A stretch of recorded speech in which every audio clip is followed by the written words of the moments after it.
1, 0.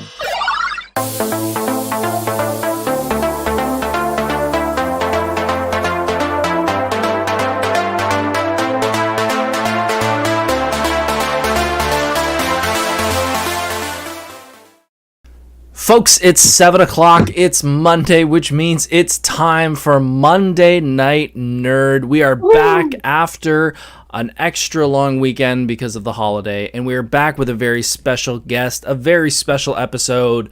The Freakish Workshop is here. Sir, how you doing? Good. You can't keep me away. I feel like I'm on all the time now. It's great. Love it. I know, which means I'm going to catch flack from Geeks & Co. because none of them are on. None of them are back on the show. The problem is I want to have all of them on here, and the stream cannot handle it. So That's we cannot handle their I'll awesomeness. Keep them in line. I'll keep them in line on Thursday. I'm with them on Thursday. So yeah, I was going to say you're doing double duty this week. I'm doing double duty. Hell yeah.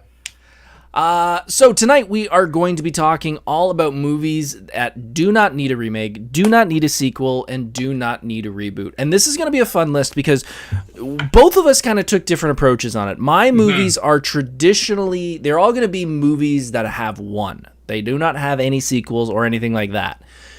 Freakish Workshop, he's going to be doing ones that a couple of them are just single movies, and a couple of them have had sequels, but we've kind of realized either because they were so good or there were something problems with them, they shouldn't be touched anymore. Yeah, I think there's certain series that are trilogies that really should be trilogies, and we'll talk about them in a little bit, where it was like, okay, great, you guys told your story, stop touching them. Like, the story's been told, there's a reason your movies aren't doing as good as the original three, so stop. So Exactly. Yeah. So we've got David in the chat. We got Pretty Nerdy Crystal. Thank you, folks, for joining. We greatly appreciate you guys spending your Monday night, a very warm Monday Ontario night here. We usually don't do a little bit of news, but someone had a big event over the weekend. Freakish Workshop was a cosplay guest at VonCon. Yes. I've heard so many great things. For those who don't know, I was invited to VonCon as a cosplay guest as well. This would have been a great time for us to be guests together. They probably would have been side by side. We would have been bosom buddies. However, I had a big party every year with some volunteer friends and some friends in general, and that was coincidentally that day. So unfortunately, we could not do it. So hopefully next year, if I get invited, VonCon, I would be very happy to do it next year. But tell us about how VonCon was. All of the photos and videos I've seen have been great. Can you confirm? I was going to say, I think there's a little bit of bias because you're a WWE fan, and Bret the Hitman Hart was there. So, no, it was a great venue. Like, the building is really cool. This is my first time going to VonCon. So if you guys have been to VonCon before, I'm sorry. I'm probably just telling you things that I already know, that you guys already know, but this is my first time. So it was also, what I was told, it was the first time being a 2-day event. It felt great. I think, the venue was great. The only thing that I wasn't expecting was just the amount of Pokemon card booths there. That was the only thing that I was a bit more. I didn't. Maybe it's just because I don't know what con is. I know that it was less of a pulp. It's a bit like Awesome Toy Show is what I've kind of been told, and that it's more of like a market, like a pop culture market event versus like a pop culture event in the way that Fan Expo has the Paramount booths and the Sony booths and video game on the big screen, stuff like that. And I understand venue stuff, but regardless, it was phenomenal. The cosplay guests were great. We had Mask On, and I think it's called Mask On Off. It's kind of the magazine guy. Concussion Cosplay was there. There was Geeks & Co. There was Cosplay for a Cause. There was, of course, myself. There was a bunch of other kind of smaller indie authors and writers and series producers on YouTube and stuff. There was a Power Rangers actor. I don't remember. I really feel bad because I actually recognized his Power Ranger, but I couldn't tell you, and it's going to take too long. But no, it was really, really good. Had a bunch of really cool conversations. A Mechagodzilla figure was stolen right out from under me. I watched the guy walk away from it. I was like, I'm going to get up and go get it. And I watched the guy pay for it. And I walked over, I'm like, you guys don't have a second one, do you? And they go, no. I was like, dang it. Okay, that's fine. But, whatever. And it was for me, it's Godzilla. The figures have to be a certain size. And this one was just, it was perfect. Anyway, Great con. Great conversations. Venue was phenomenal. Everyone was super friendly. I ended up talking to, because obviously I think this, don't quote me, I think Brett might be the biggest guest they've really had at the con until this point. I mean, he's huge within the WWE world, as you have told me, and from what I've learned. And so they were just crazy busy during that day, that second day. And so I met Bruno, who I think he's the organizer, and he's kind of the guy who runs it. Really, like, very, very quick conversation. Really, really nice guy. And yeah, I'd love to come back. I told him that. I was like, you want me back? I'll say yes. Like, there's, I don't have a barbecue to go to. So, no, I'm kidding. No, it was a lot of fun. It was a great weekend. I ended up selling one of my build kits, which was really cool. And also had a bunch of conversations about build kits, which was also very, very cool. Which we'll talk about build kits later. But yeah, no, absolutely, it was a lot of fun. I don't know what they're going to do next year, if they've kind of now hit the threshold where now it can be consistently a 2-day con, because most of the day on the Sunday, almost everyone at the con that wasn't behind a booth was there for Brett. So like everything kind of slowed down when everyone got into the line, and the line was huge. And they had 2 huge lines, and it's just a huge line, which again totally makes sense. But yeah, no, it was good. The food trucks that were there, the variety was really cool. There was like a Mexican place, a panini place. There was a coffee one. There was Beaver Tails. There was a pizza place, which was really cool, like a pizza grill. So it was just all around just a great time.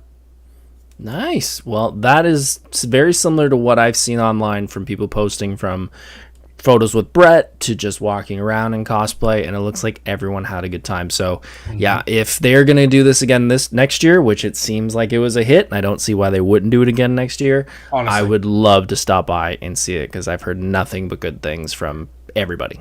There was only one downside, and which is, and I don't know why, so I'm not making a big deal out of it, but Matthew Taylor was originally going to be a guest there for a day, and I was going to get my minigun signed by him, and he ended up backing out for his own reasons and everything, which really kind of bummed me out, because I was really looking forward to that. But I'll get him another time. Another time. Matt, I'm coming for you, man. No. Nah, he's a really good guy, and he's at a bunch of these cons, so exactly. Yeah. Sooner or later, you both will cross paths. I am sure. I just hope my umbrella soldier cosplay is ready for it this time. So, well, that is good. I hope I get to go again next year. That is all for the news. We could go into a lot more stuff. I have a whole bunch of news we could talk about, but we have a lot of movies to talk about, so we're going to jump into that. Before we do, folks, I greatly appreciate you spending some of your Monday night here with us. If you can hit that like button, hit that subscribe button, hit that share button, all the things that everyone asks here on YouTube. It would mean a lot. It means you like this. It means you like having this guy on the podcast, and that means I'll bring him back. You're that way. Thank you. Before we jump into the main event, let's do our sponsor as always. Folks, a sponsor on this podcast every single week. You should know it by now, but if you're new, the sponsor is my beautiful, loving, amazing, incredible wife. She is such an amazing person, and I don't say that just to suck up. I am very much a better person because of her in my life. I wouldn't have the mental fortitude, or whatever you want to call it, to do all this. I would be just sitting there playing video games, and she pushed me to be a better person, and I am because of her. I'm even a better person. This is a better podcast tonight because she has gone out and had dinner with my mother-in-law, who is in town, because I need a really strong signal because the internet in this house sucks. So, hon, I love you. Thank you for making this exact episode possible. I greatly appreciate it. No, I greatly appreciate it, hon. You will always be my sponsor. Dave in chat says, you guys are keeping me company while I do dishes. Hey, those dishes got to get done. Got to get done. I have dishes to do. Yeah, I probably have some too. All right, folks, if you're just joining us, let's get comfy. We've got a little bit of talking to do. We're going to talk about some movies tonight. We've had this discussion a little bit about what movies need to just be left alone. Mm-hmm. Hollywood nowadays are just trying, and I understand. I've seen a lot of people talk about the ease of getting a movie made nowadays based off a property that everyone knows is just 10 times easier than trying to make a brand new IP. And I get it. However, we have seen in various forms throughout the past 10, 20 years that doesn't always work. What was once great is not always great again. Naked Gun right now seems to be bringing back an old franchise and bringing it back into the spotlight. And it seems like all the reviews are great. There are movies like, let's say, The Matrix, that has some fans love the new one, some fans don't like the new one. So it's kind of a hit and miss on certain things. But we're going to talk about 5 movies each that we think Hollywood should just stop. Do not touch them. Some have had sequels, some are standalones, and we just leave them alone because we think no matter what you do next, it's not going to be good as the last ones, and it's just going to disappoint the fan base. So, do you want to go first, sir, or do you want me to go first? Let's. Can I do my honorable mentions first? Yeah, you know what? Yeah.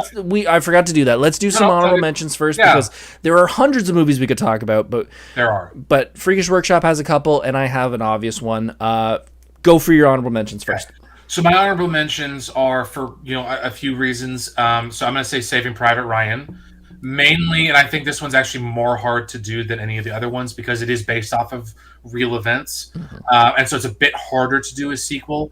And so I put that as an honorable mention because I know some writer is going to get paid a stupid amount of money to try. I'm just going to tell them right now, don't take the money. Last of the Mohicans has thankfully dodged that bullet. There has not been a whisper or a rumor since that movie has come out that a sequel is going to happen, which is, again, a good thing. And then my first of the trilogies that need to be left alone, even though there is technically a new trilogy, is Pirates of the Caribbean. Pirates of the Caribbean is, I'm going to say this out loud and you're going to disagree with me. Pirates of the Caribbean is a Will Turner story. It is about him ultimately and that family, in my opinion. And that story has been told. The first, second, and third of the Pirates of the Caribbean films, it's a beginning, it's a middle, and it's an end, and the ending is honestly a pretty good ending when it comes to Hollywood. It's romantic, it's open, it's whatever. So I'm gonna say stop making Pirates of the Caribbean movies. You told a great story in the first 3. Stop making more. All right. I can't disagree with any of those. I think they all make a lot of sense. And because it's the 40th anniversary this year and Fan Expo coincidentally is doing a big to-do about it, Back to the Future. I mean, there's always rumors around Hollywood of we're going to do another Back to the Future. I don't know how you do another Back to the Future. They've gone to the future. They've gone to the past. There's nothing else you can do that is going to do anything good to the franchise. Anybody that gets cast as any of those roles is just going to be compared to Marty and Doc. And if they try to change characters and do a different, it's just going to be too complicated. It worked. Stop. I think we can all agree with that one.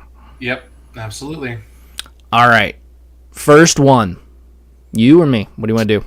I'll just start it off. Okay, I'll start off again with I did a series that already has a sequel, so I will do the movie 9, the kids movie that really was not a kids movie. 9 is, if you haven't seen it, you are missing out on one of the greatest animated films ever, in my opinion. Elijah Wood, it was one of his secret roles where no one realized what he was doing.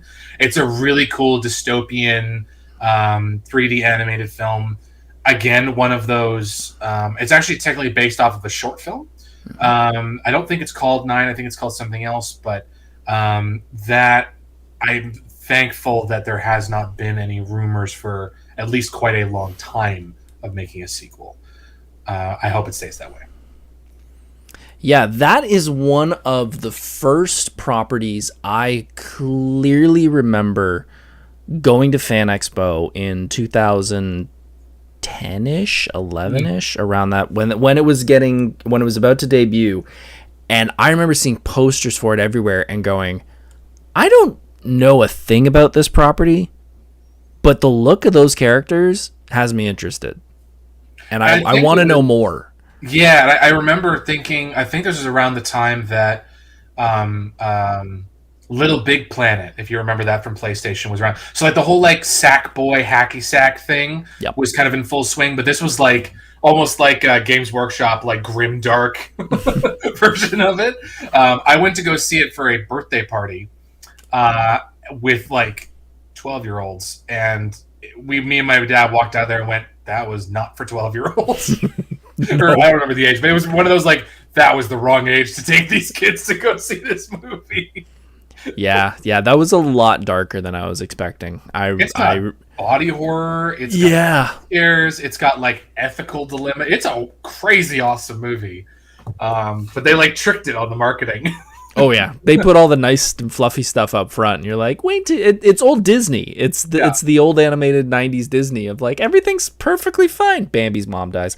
Everything's great. Like, what? Where'd that come from? Guys, it's just Frodo. Remember Frodo? Yeah. No, so yeah, that's my first pick.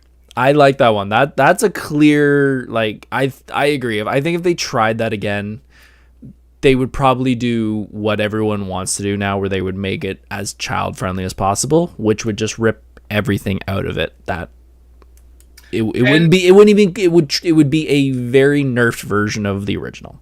And to be honest, I think you'd know what you're probably getting when going in, which part of the love of and part of the greatness of the movie is, this is not what I was expecting. This is supposed to be like, like the shock of realization is gone. Yep. You know, one of those Flashpoint films. Yes, agreed. I like it. So we're starting off strong with 9. Let's go into my number 1. If you're a Ontario native, if you're a Toronto native, you know this because it is set in Toronto and it is such a fun movie from a book that I didn't think would do that well on film, but they just knocked it out of the park. And that is Scott Pilgrim versus the World. This... So when I grew up back in the day, we had the books at our high school, and I thought it was such a cool concept of this guy who has to fight all these evil exes to get a girl that he loves. I was like, that's such a dope idea. And then when I heard they were making a movie, I got real scared because I was like, oh, they're just gonna, like, there's no way they're gonna do this properly. And they did. They got all the kooky animation. They got all the kooky, oh, he knocks the guy out and he turns into Loonies and Toonies. Like, it's so fun. And it's even funnier now after all the MCU stuff, because it is pretty close to Scott Pilgrim beats up the Marvel Universe. It is, yeah. Because he's beating up Superman, which I know is not MCU, but he's beating up Superman. Right. He's Brandon Routh, right? He's beating up Brandon Routh. He's beating up Miss Marvel. He beats up Captain America. Like, it is such a fun movie, and I know they've done an animated version of it on Netflix, which is good, but I feel like if you tried to do anything like this again, I feel like, similar to 9, they'd pull the heart out of it of, it's a single guy story, it's kooky, it's fun. I feel like if you don't know the reference material, it would be really surprising to see how they did it in a movie. And I feel like if you try to do it again, you'd be like, oh, it's Scott Pilgrim 2. Like, I know they're making a second video game now, which I'm excited about. And I feel like that's okay if you do a video game or a comic, but I feel like if you try to do a movie, it's just like, Plus, you'd have to get all the same cast again. And they did good in the animated, but I feel like if you try to do a real world, Michael Cera's a little older now. I was going to say, there's something about the kind of, I know that they weren't tweens, but like having almost like kind of the teenage kind of baby fat on everybody's cheeks. Everyone's really kind of fresh and young, and it just wouldn't feel the same, wouldn't look the same. And I bet they would ruin the graphics. The fact that the graphics are so kooky, and you know what I mean, in the movie. But I think this is a great choice. It's one of those, like, there are so many movies around this era like this movie that really shouldn't be touched, that are very similar, like Superbad, for example. Like, you can't remake that one now, right? Like, there's no way. That era of film is very, very cool. And like, I look at Scott Pilgrim and I look at Kick-Ass and go, a lot of people did the same thing. They're like, how on earth are you going to translate this? And you're like, well, we'll just translate it kind of exactly how it comes out, and it worked. You know. I'll say for the first movie, I don't know what people. I haven't Yeah, for the second Kick-Ass, but for the first one, I think it's sort of along the same lines. Yep. Nope, I agree. And let's remember, Kick-Ass is the first time you were able to realize that you can do a Kid Robin in a movie, and it works. Yes, exactly. You don't have to do Chris O'Donnell at 35 being a ward to Bruce Wayne. Yeah. Ward to Bruce Wayne. All right, let's jump into your number 2. What do you got? All right, so I'm going to go back to a trilogy. So I'm going to say Spy Kids. That trilogy is just so perfect. And like it's a weird trilogy where there's no like overarching storyline like Pirates of the Caribbean is. But each movie I think is so important to the other ones because it kind of just builds and builds, and the characters they grow up a little bit more in each one. And you kind of see the era of film that they're in each version, right? Like you've got the first one, which is kind of like the play on spy thing. The second one, you've got, hey, CG graphics are actually a little bit more attainable. Let's do a bit more of that. And then Spy Kids, you've got the 3D everywhere. But it's so perfect 3D. It's not in your face, dumb. It's playing on. It's almost like a meta on the 3D movie kind of idea. Mm-hmm. And so I think that Spy Kids, and thankfully, again, I've heard some rumors about reboots, like Antonio Banderas has talked about being open to it, and so some interest has come back. But as far as I'm concerned, there's not actually been like there hasn't been a writer attached to a project at all. So I'm happy about that, and it needs to stay that way. This is one I very much agree with, and I did not realize this. This is funny because this was the age I had become a wrestling fan by this point, and that sort of became my life. I still had interest in other stuff, but wrestling was sort of like the big thing for me. This was a movie that when I saw it come out, I was like, okay, I get it. I don't think it's that big of a deal. The fan base of this, I never understood. And I don't mean that in a bad way. I just mean like, you all watched this? Nobody, I don't remember many people talking about this movie. Mm-hmm. But then I remember when the sequel came out, everyone was like, they're making another one. And I'm like, you guys watched the first one?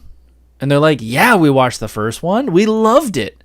And now looking back and seeing the star-studded cast of having these kid actors, which are great, but then having an Antonio Banderas and have a Danny Trejo, which, by the way, him being at Expo last year and being like, this is cool, Danny Trejo, Machete. And I got a friend, Bonnie, who brought her Spy Kids poster to get signed. And I'm like, what are you doing? She's like, yeah, that's where I know him from. And I'm like, what?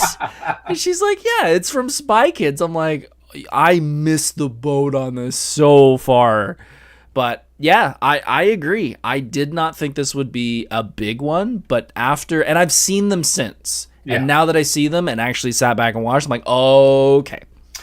That makes sense. Also, I think they also played so well into the McDonald's and fast food toy market. Like you got the glasses that had like the magnification thing that came down. So they had so many of those little gadgets. And I mean, I think McDonald's was like a sponsor. Like in the second one, I think they put in a McDonald's like microwavable thing and it pops into a Big Mac. But smart. Smart. But I think there was just so much that played into toys that were functional. So it was actually playing with them. It wasn't like Lego that was like a play set. This was like you put it on and you go run around and you can go play. So I think it really kind of jumped into that. But yeah, no, like it's such a good series. It was this or Shark Boy and Lava Girl that I was gonna bring into. I was like, I needed one that was like a super duper like kids one. Yeah. And I had to do Spy Kids. Yeah, no, I agree. I think that one fits very well in this list. I'm going to go into my next one. This one, I've heard rumors, even before the main actor has his health issues now, but I've heard rumors that they were thinking of doing a sequel to this, and I think there's no way. I feel like it would tank horribly. The Fifth Element. Yeah. This is one of those sci-fi epics that beats the stereotype completely out of the water. And the stereotype being trying to create a whole giant brand new sci-fi world in one movie without front loading the hell out of it. Do you know what failed at that? Jupiter Ascending. Yeah. Jupiter Ascending was the Wachowskis trying to make a Fifth Element. Yep. I still am a big fan of Jupiter Ascending, but this absolutely outshines it in every single way. Yeah, it is one of the few movies that doesn't have to do that. It just kind of rolls with everything, and everything just kind of works without, again, having to go nuts into like, this is how the world looks like this. This is why these people are doing this. Like, it all you understand it as the story progresses. You don't need it. You don't need 10 tons of text at the beginning of the movie. And let's also Bruce Willis. I was going to say star-studded cast. Like, yeah, Bruce Willis, just one of my favorite roles in him. Like, yes, he's John McClane, but like, come on, he is great. Gary Oldman, like, it's Gary Oldman. It's Gary Oldman, exactly. It's Gary Oldman. Mila Jovovich, before she got into Resident Evil, and that was like her only role. How dare you? She was great in Resident Evil. She was, but she had other things before that. Chris Tucker, like, the cast is great. The story is great. Little bits of humor sprinkled into a very serious, fun movie. Ian Holm. That's one of one of the cool things from like, it's one of those actors that you kind of miss, but when he comes in, you're like, oh, it's Ian Holm. Oh, yep. Okay, cool. Like, yep. Yeah. Oh man, it's and one of those movies that set the tone and the bar for so much sci-fi going forward. And it was one of the sci-fi movies that didn't do the Blade Runner problem of, it's the future, everything is dark and gloomy and raining and blech. It was bright, it was vibrant, and let's be honest, in the world of today, if they did a sequel, you would not get any practical effects. This thing would be shot on a green screen the whole time, and it would lose so much of the heart of this movie because there's so many great practical effects in this movie, and practical puppets and practical suits, and you know that it would just be 3 people standing on a green screen, and it would suck. Well, and we've seen that already, but like, we wouldn't have guys like Adam Savage or Evil Ted if we didn't have movies like that, right? I mean, Weta Workshop started as a puppet company. And now Weta Digital, they are phenomenal, but I feel like they're too big. Like, I know Weta would be brought in on a project like this. Mm-hmm. And I mean, that is one of the reasons I think a lot of people didn't like Jupiter Ascending, is for that exact reason. Only the humans, and like, unless you could tack on elf ears, they were CG'd. And just, oh man, that sucks. So, no, Fifth Element, phenomenal choice. And like an obvious one, in my opinion. Yeah, that was one of the first ones that I was like, Fifth Element's on this list for sure. Yeah. All right, what you got? Okay, I would like to do 2 of them at the same time because I'm realizing they're actually kind of the same type of film. Okay. So I'm going to talk about both of them, and I'll talk a bit more about both of them. So I put down the movies Sunshine and Event Horizon. They are both sort of spiritual. They have had plenty of spiritual successors. So specifically Event Horizon. I actually haven't seen too much about Sunshine, but at the same time, there's a lot of movies around that time that was like a team of astronauts go out to space, and there's drama on board because they're going to blow up an asteroid, or, you know, you've got Armageddon and all that kind of stuff, right? Mm-hmm. So both of them, though, they have a really great discussion about humanity, and they are both in their own way cosmic horrors. Obviously, Event Horizon, I didn't know what I was getting into going into Event Horizon. Holy crap. And they pulled back on it. They pulled back on it, exactly. Oh my gosh. But again, practical effects. Yep. So much practical effects. Especially like, I was trying to look at the age, but you've got Hellraiser, very Hellraiser type effects. I don't know if they came out around the same time, but they seem very kind of in line with one another. For those of you who haven't seen, a bit of a spoiler alert, but essentially Event Horizon focuses on a crew of people that are sent out to go rescue a ship that went into warp space essentially and disappeared, and then now has come back in system, and no one is receiving radio calls. So they send out a rescue ship. What ends up happening is that everyone goes insane, and there is body horror and there is gore, but it's a great conversation about man meddling. You know what I mean? Like this idea of like how far do you take progress and innovation. Sunshine is very similar in that the sun needs to get restarted, essentially. That is the whole point of the movie. The sun is dying, and so they're going to launch a bunch of fusion bombs and restart the fusion reaction, and the sun will survive. What ends up happening is very similar. You have a descent into madness as the crew kind of turns on one another. Really good cast. Really good conversation again. What ends up happening is one of the crew members, if I remember correctly, one of the crew members essentially starts to worship the sun, kind of has a psychotic break, and thinks that the sun wants to kill everyone on the ship. And so there's this really crazy discussion around idolization, and also one of those, how like maybe humanity shouldn't exist in some cases. Maybe nature has its own kind of conversation. More Event Horizon, but both have had spiritual successors. Thankfully, there's been none that have actual direct sequels, and they need to stay that way. Again, huge focus on practical effects, specifically in Event Horizon. In Sunshine, it's a little bit less, but it's more a very cramped ship concept, very much like Alien, and a lot of paranoia around trust. Can you trust the people that you've been living with for months? So those are, I wanted to bring those up because they're essentially like very similar. But those two are kind of my 3 and 4 choices, because they're just phenomenal. If you guys haven't seen them, I definitely recommend it. Buckle up for Event Horizon. If you don't like gore, maybe don't watch the last half. But if you like Warhammer and Warhammer 40K from Games Workshop, Event Horizon is sort of considered like technically the only Warhammer movie that's ever come out, because Warhammer deals with the idea that the warp dimension that ships go into is filled with like demons and chaos that can affect human minds, and they go all berserk. So it's actually pretty in line with it. So yeah, those are my next 2 choices.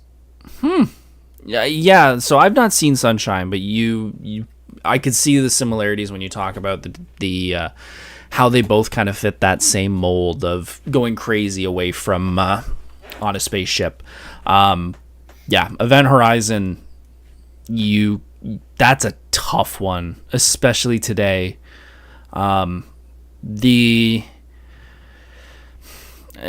then I see them trying to they're thinking of doing a 13 Ghosts style TV show, and I was like, I see you guys trying to do a movie, like taking that movie and trying to do a TV show for it. I just don't see that working either. So I see that very similar, that I could see them trying to do an Event Horizon and either it be very tame or it be so out of the box that you're just like...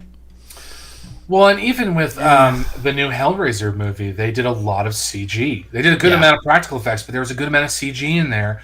And that's one of the biggest critiques of the new one, of the new Hellraiser. And so it would be the same here. You just have facial tracking instead of the practical like facial effects with gore and stuff like that,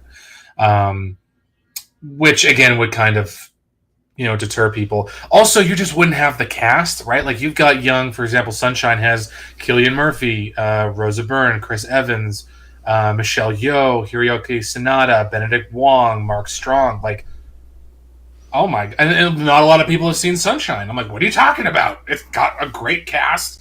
That alone should bring you to go see the movie, but not a lot of people have. And then Event Horizon on top of that. But that's an even better cast in some ways. Yeah. So yeah, they're definitely like on my recommend lists for different reasons. Both of them are thriller horrors. Mm-hmm. Event Horizon is definitely more horror than thriller, but both great films. Yep. Nope. They both fit very well. Okay, I guess I'm gonna do 2 because you just did 2. Go for it. I'll do one that's going to be a very quick, obvious one that we won't get into because of obvious reasons, and then we'll go into the one that I actually have a little more to say. This one, I feel, due to the political climate, you just can't do it anymore. What are you talking about? What are you talking about? For every reason you could think of, no. Like, no, I'm sorry. This is just, like, it's a great movie. Mm-hmm. It's a great movie, but I feel like if you tried to make this, both or all sides of the political realm, no matter what country, no matter what world we live in, somebody is going to have a problem with it.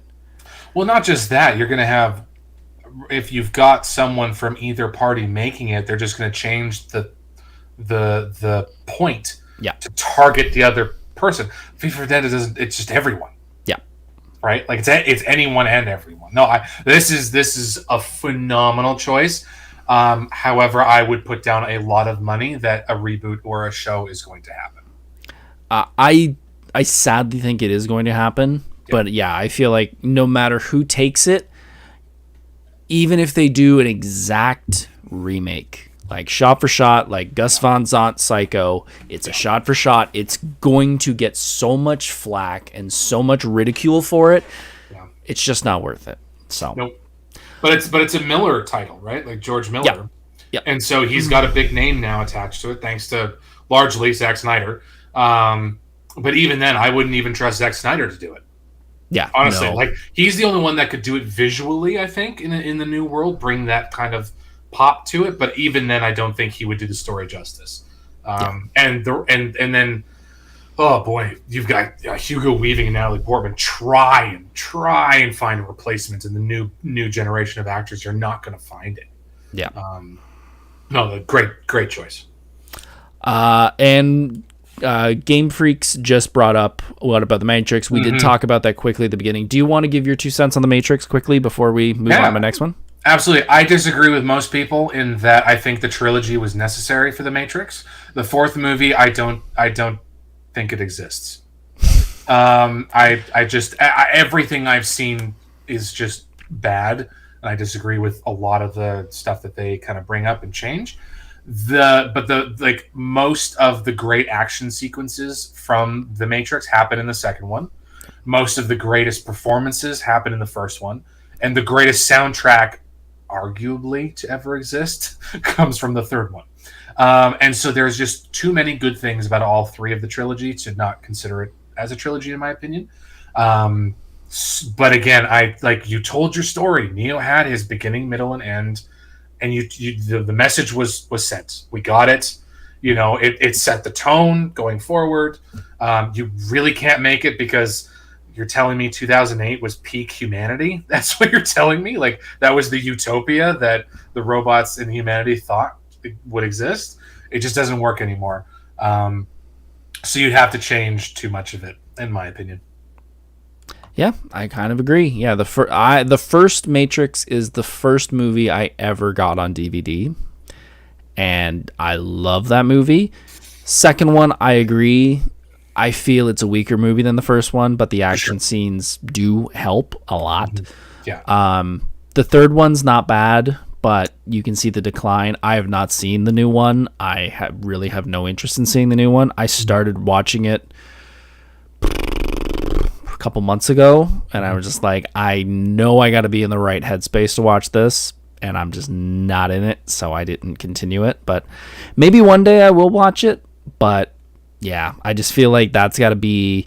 The first one made a little more... The first one worked so well because it was such a plain, obvious, straight down the line. You could call it mainstream storyline. Guy in a game, in a Matrix, has to get out to stay safe. If you die there, you die here. Okay, everyone can kind of follow that. Once the second one sort of goes into that world and plays, it almost falls into the Fifth Element world of like, we got to world build a lot in this movie. Okay, now you're losing a little bit more audience, and then so.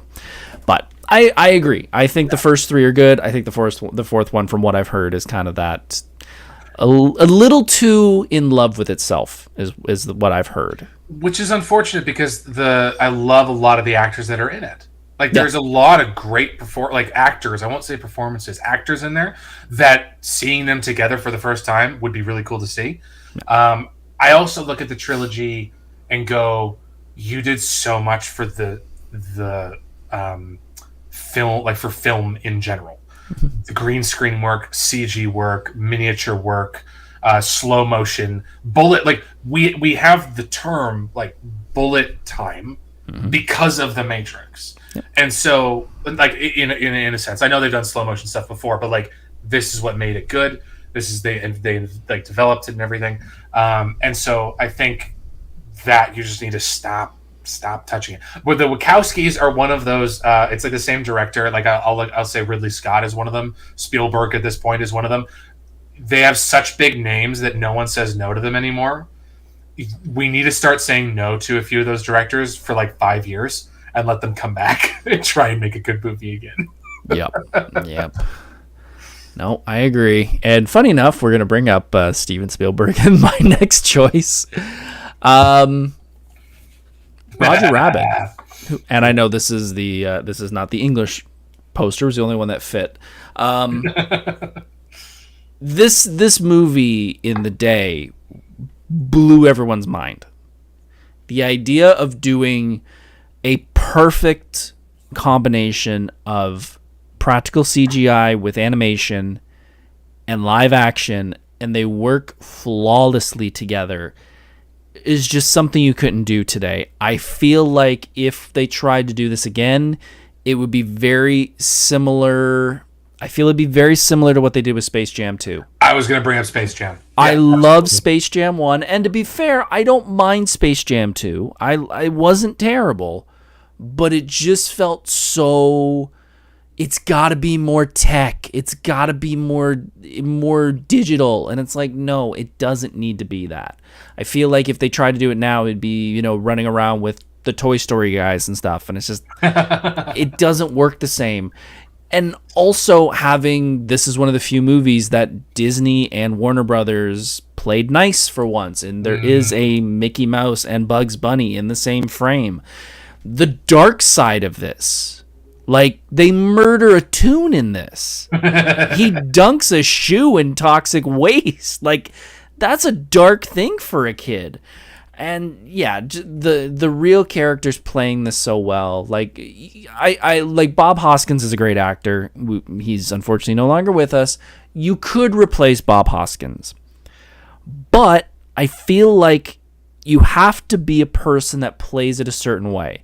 The reason Bob Hoskins' performance in this works so well is because he's surrounded by zany, cranny, loony, pun intended, that world. He plays it bone dry straight. And that's what works in this. I feel like if you got someone like a Liam Neeson, like he's doing in Naked Gun, where he is that straight, hard, tough person and does not crack for it, that is what is needed in this movie. And I feel like it would be hard for them to pull that off without making him try and be a little kooky. Well, and the reality is that my bet would be they would throw a Josh Gad or I think his name is Paul Walter Hauser. He's in like the new Fantastic Four movie, and he's been in a bunch of other really good ones, great performances, but they'd throw one of those guys in, and it just wouldn't work as well. No. In my opinion. Or to be completely honest, they throw Batista. They put Batista in there. Yeah. And he would just be like Drax the whole movie. Yeah, and I'm not saying you can't do that style. I think you could totally do a real-life actor in front of and interacting with a cartoon world. I think you could still do that today. I just feel like the studios wouldn't have enough cojones to do it without trying to, well, let's make it for kids and let's make some toys off this. And it's like, no, this works for a kid. This works for an adult. Well, and let's talk about other movies that are like that. Small Soldiers couldn't make that. Yeah. Could not make that today. No. The political climate is just way too high for that. But it was a perfect way of teaching kids that just because you look different does not mean you are different. Like, it was such a good movie for kids. And for kids, like, I don't remember Small Soldiers hitting it off with adults in the way that a lot of kid movies, like say Moana or Frozen, hits off with adults almost as much as they hit off with kids. Yep. You know what I mean? So yeah, no, Roger Rabbit's a great choice. Phenomenal choice. And by the way, they have talked about doing a sequel to this. Have they?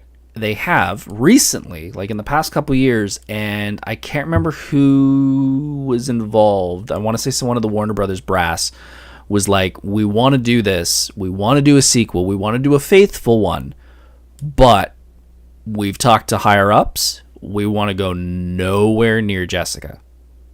Yeah. Like, that is... I thought you were going to bring that up. But. They were like, no, that is not going to happen in 2025. And I was like, that makes sense, because that is a very strong female character, but that is a very seductive character, which could be taken in different ways. So, well, and female and like hyper feminine stereotype. Right. Yeah. I thought you were. I mean, you could even bring that up with the Fifth Element. You couldn't really do that now. No. In some ways, you really couldn't do that. There's even some movies. I mean, like, you couldn't do Repo Man in the same way. No. There's a lot of things that are so on the nose that now are that are realistic now. Oh yeah. Just the jokes won't land. Right? No. Nope. All right, you got one left? Solid choices. Yeah, solid choices from you, though. My last choice, and this is because I'm going to say it, because, and I mentioned this director before, Ridley Scott, Gladiator. Gladiator never needed a sequel. It doesn't need a sequel. It will never need a sequel. It should not have gotten a sequel. Gladiator 2, if it had been called anything else and not connected to the Gladiator franchise, which it is so loosely attached to Gladiator, so loosely, it would have been an okay Gladiator film, as in like ancient Rome, that kind of thing. It is a spectacle film. There is no substance. The performances suck. Except for, and I know Crystal's going to hate me for this, Pedro Pascal was very on brand for Pedro Pascal. I was like, yeah, that is a Pascal performance, absolutely. And the graphics suck. A lot of the practical stuff sucks, in my opinion. And I'll spoil it right now. There is a moment where there is legitimate, like, literal plot armor. Plot armor. There's a point where a character is wearing the same armor as everyone else, but for some weird reason he can't be stabbed because he needs to go do something first.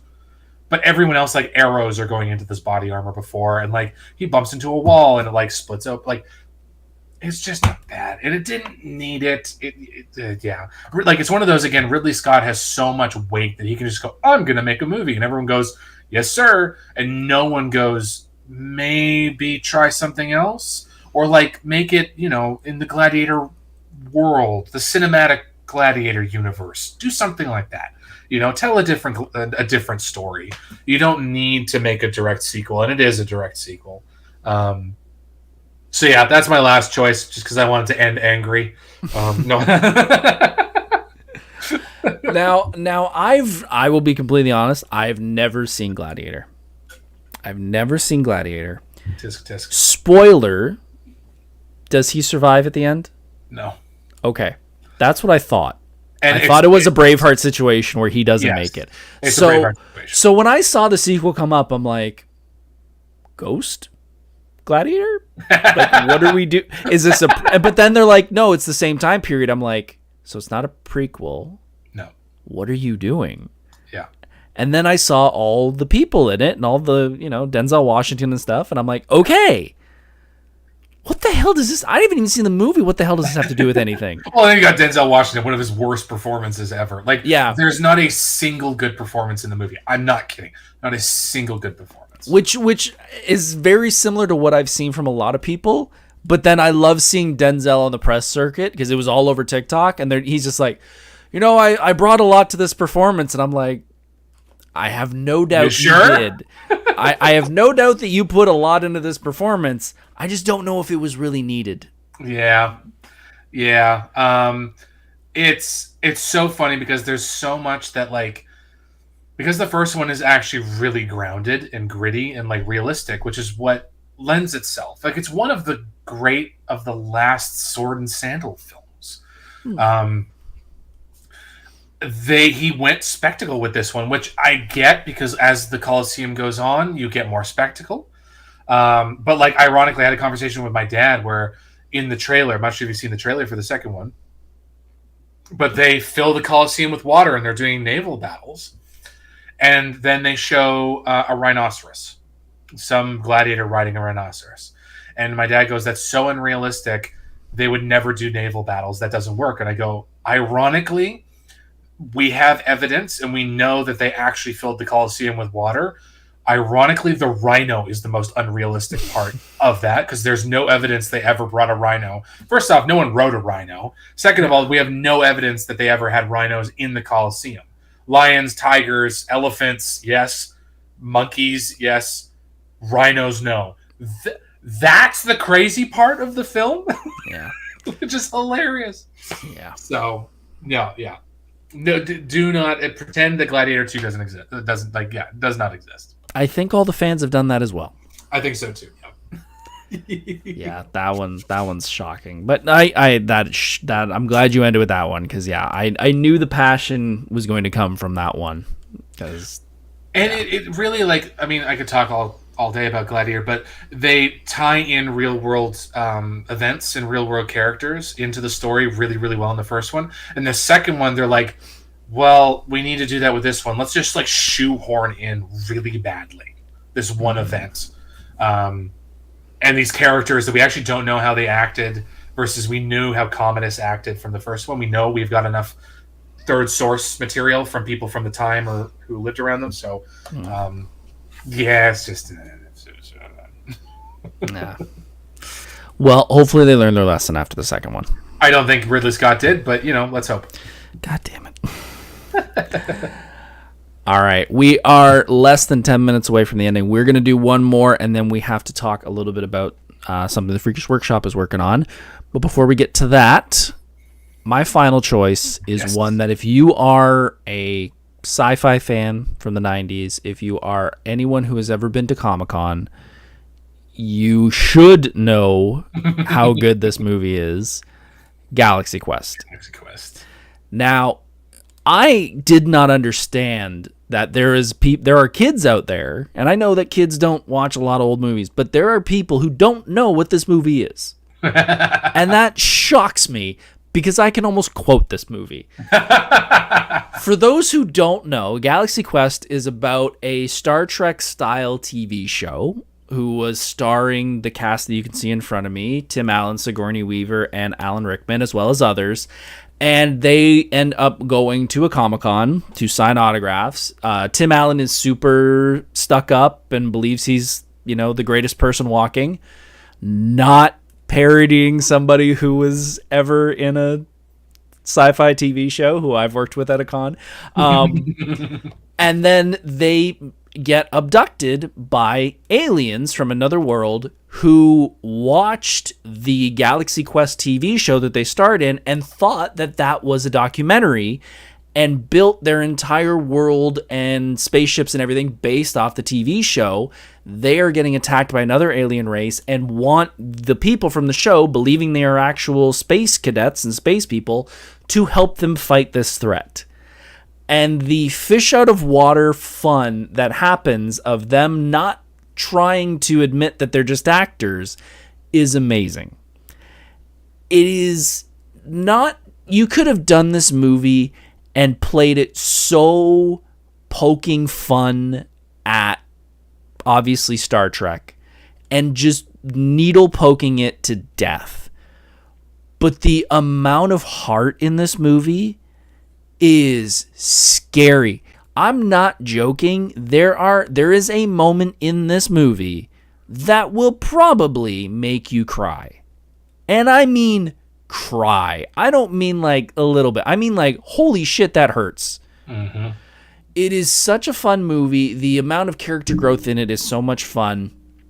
And it is very honest to what actors would probably do in that if they got caught up in that. Somehow actors end up in space, they'll probably be like, yeah, we can figure this out, kind of. There's no way to explain to the alien race like what acting is. So they're just like, well, let's play along. And that's where all the fun ensues. Well, and the thing that I think people mistake about this is that Galaxy Quest is not a Star Trek parody. It is a celebrity meets real world parody. Which is where the heart comes in. Yeah. Which is where a reboot or a remake would absolutely miss the mark. Yeah. Which, I'm just going to say this, I think The Boys is kind of gone in that direction. I've heard quite a bit. Where they've gone, it's less about superhero parody and more how can we push the envelope of gross. Which again, don't get me wrong, it does do that, but I think they've missed the point. I think that's one of the greatest endings to a list of please don't make a reboot. But and for good reason. Honestly, I think you'd have the same problem. You do not have the cast. I'm sorry, you do not. There is not a single cast I could put together in my head that could do this, mainly because Star Trek is parodying themselves with their recent playlists or their recent shows. If you want to see more about that, go to the Geeks and Coach stuff and watch their reviews on stuff. But you don't, like, Sigourney Weaver would be a cameo in this, but you don't have a Tim Allen actor right now. So you don't have that lead comedic but heartful lead. And the real world, if you know anything about these celebrities, they're playing themselves to a point. Tim Allen at this point is at the height of his career. He is 7 seasons of Home Improvement. He is Buzz Lightyear. He is the star. So him playing that character fits perfectly. Sigourney Weaver's character in this is represented on the TV show as the dumb blonde, but deep down she is a strong Ripley-style character. She wants to be that outspoken female character who wants to have a starring role, but she's just played as the idiot. Alan Rickman is an amazing British actor, but all he is in this is the alien guy and doesn't get to show off his skills as an actor. The choice in cast in this is perfect. Absolutely perfect. And I feel like you said, if they tried to do it any other way, they would, whoever's the hot actor at the time, they would put them as the star and it'd be like, yeah, they're the big actor and they kind of fit that role, but it doesn't work. The actors don't, right now, in my opinion, they don't have the creds. I'm sorry, like, you can't put, I don't know, Gal Gadot in there, just to throw a name out there, and go, in real life, she's like the tough, awesome female character, but she plays the dumb blonde. It's sort of the opposite from everything that's being, and her acting isn't that great. There is no, what, do you do Benedict Cumberbatch? You're like, yeah, I'm a great actor, and no one knows him. Like, you played Sherlock. It just wouldn't work. And then there's no Tim Allen. I'm sorry. You could probably find some replacements for the other two. You cannot replace Tim Allen. You really can't. I mean, they'll probably just throw Chris Pratt in, if we're being completely honest. But or Pedro Pascal, Crystal. Or Pedro Pascal, All right, folks. That is our 10. This has been a lot of fun. Before we all take off, Freakish Workshop, you have been working on something that you have been telling me about since its inception, and I'm glad it is finally seeing the light of day. Yes. Tell us about these build kits. Okay, so build kits, very much, look at that, nice and fancy, got a cool, unique label. So a build kit essentially is sort of what it is. So what it sounds like. So available either physically at a convention. If you see me at a convention with a booth, I will be selling build kits kind of from now on. Also available online through my Etsy, but if you find me in person, you can save on shipping. So, what a build kit is it is essentially a way for someone to get into foam crafting. If you don't really know what you want to make, I've got a selection. Excuse me. If you're a little nervous around a knife or you don't know what glue to use, you don't know what kind of foam to use, I take care of all of that. So what the build kit is if you were to purchase it in person, if you buy it online, it comes with different shipping. But what it is it is a bunch of pre-cut foam, and you can see the glue in there. And it comes with the glue that I use, the foam that I use, same thicknesses and everything. And then it also, thanks to 4Geeks and By Geeks, it also comes with scrap foam, so that if you've never used cement glue before, you can practice using it before using it on your actual product, and scrap foam to apply the glue. Right now, it's available in my Special Forces helmet, just the base, none of the attachments, my Batman cowl, and my pouches. And for the pouches, it comes with one small, one medium, and one large. So all you have to do is you buy the build kit. It comes with everything you need to do. All of the angles are being cut for you. Everything is being labeled. My tutorials are free on YouTube. All you have to do is just watch the build tutorial, and you can build it. You don't need a cutting mat. You don't need the right kind of knife. You don't have to worry about finding foam. All you have to do is make it, and then you can paint it. So my hope is, in the same way that my templates help people make things that are a bit more complicated, that maybe they don't know how to make, like a Batman cowl themselves, I've got the template, and then you can go get the foam, use what materials you want to use. This kind of goes back another level to a beginner who really wants to get into foam crafting but has absolutely no idea where to start.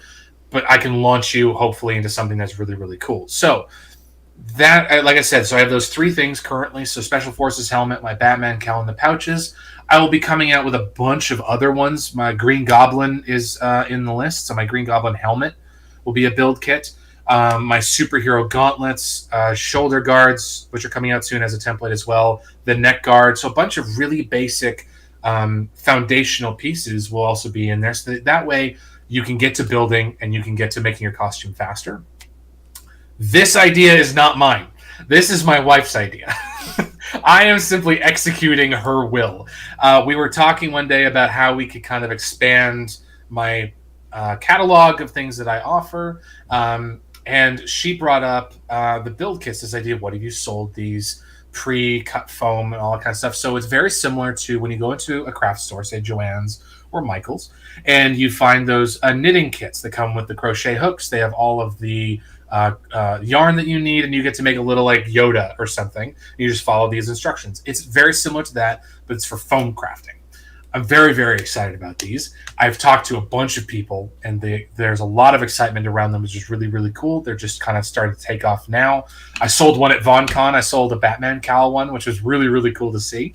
But yeah, so that's sort of the new thing that I'm pushing, trying to get, again, more beginners into foam crafting, make it a bit more easier and approachable for them, and also much cheaper. So I'm not sure if you saw.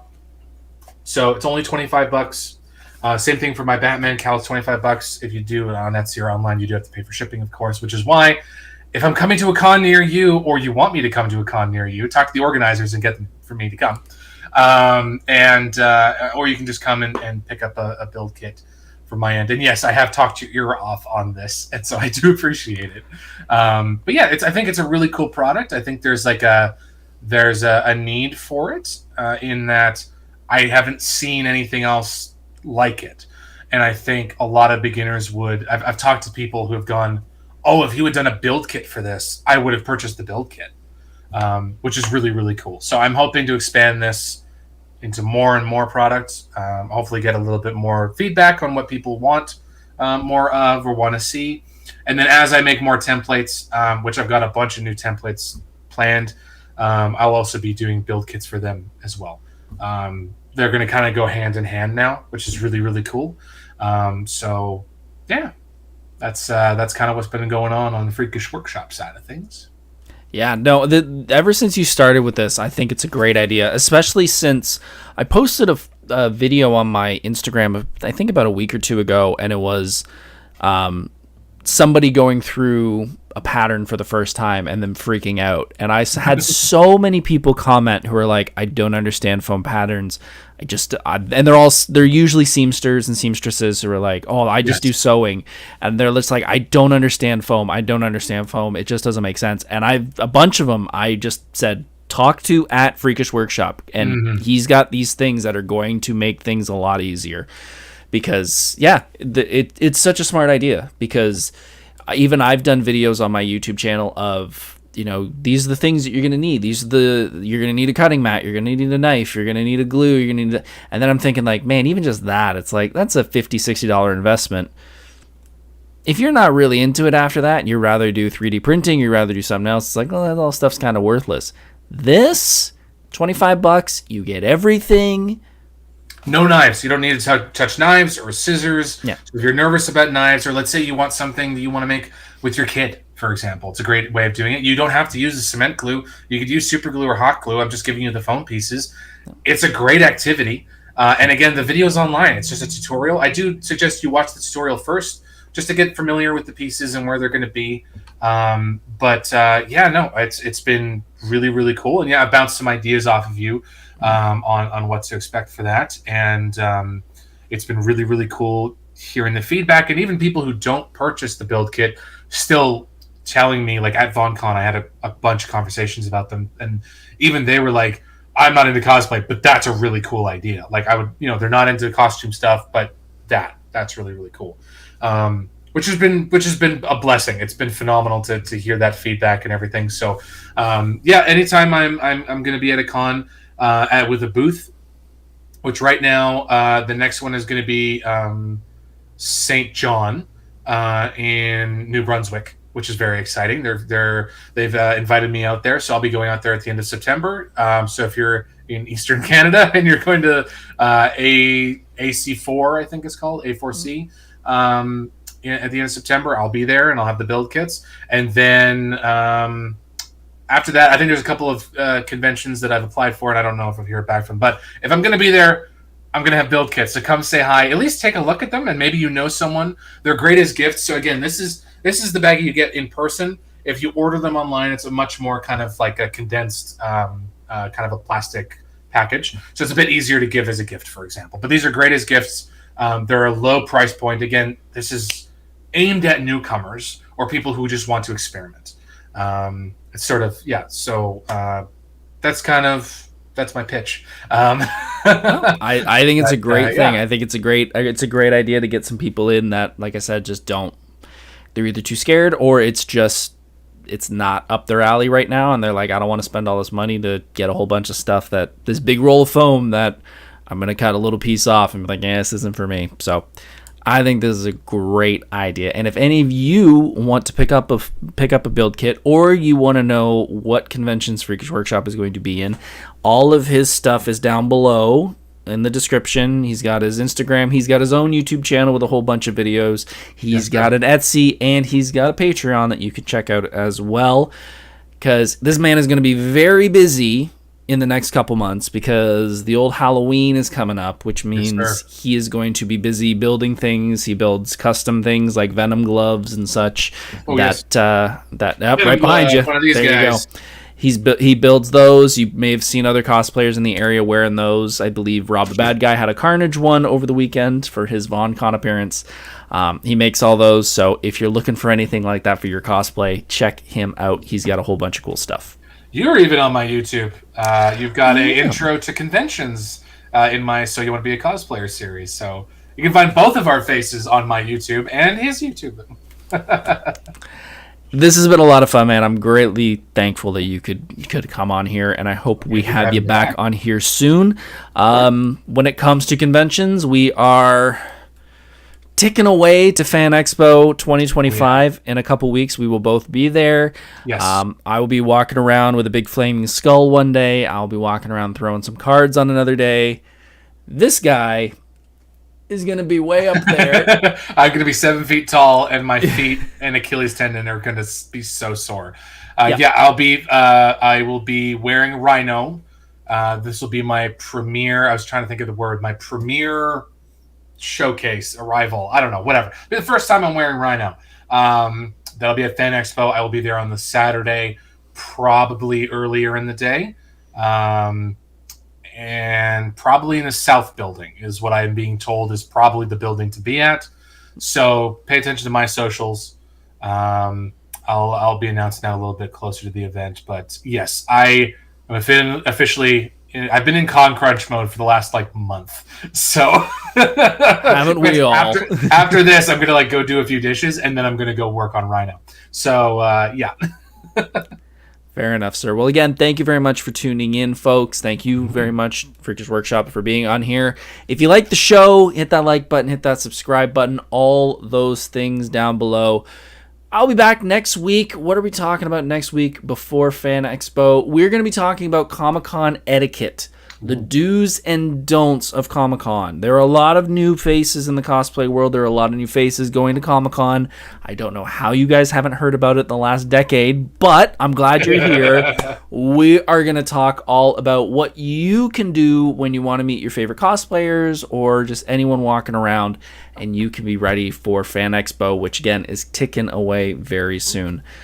My name is Myers Corp Cosplay. I will see you very soon. Take care, folks. We'll see you next Monday. Hey, thanks for watching Monday Night Nerd. If you enjoyed this content, please hit the subscribe button, like this content, and follow on social media for even more nerdy fun. See you soon.